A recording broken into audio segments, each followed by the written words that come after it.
सलाम अनस मोहम्मद अंस है। अच्छा भाई दो भैन वा शुरू से कुछ भी नहीं आता नज़र, कुछ भी नहीं। मैं हमजा में जाता हूँ, पढ़ना हूँ, हिफाजत करता हूँ। पढ़ के बहुत मारे ने, मैं दीन की तलीम हासिल करना चाहता हूँ।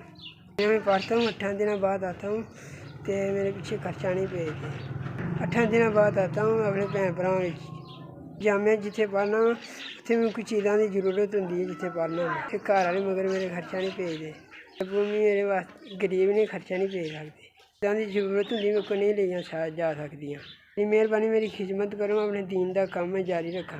मेरी चीज़ की मेरे को मदद होए मैं तुहाडी मदद लैके कर सकदा हूँ।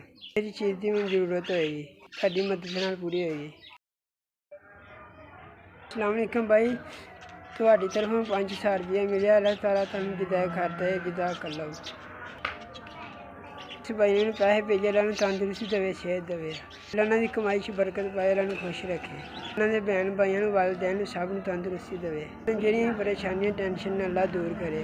ताला नूं इन्ना कुछ रिज़क दे मेरे वर्गे होर बच्चे नूं अता करन। मेरा दिल बहुत खुश है, अच्छी मेरे महीने का खर्चा चला दिया। एक महीना में खुशहाल लंघ जाएगा। सारे ते फजल करे, रहमत करे, करम करे।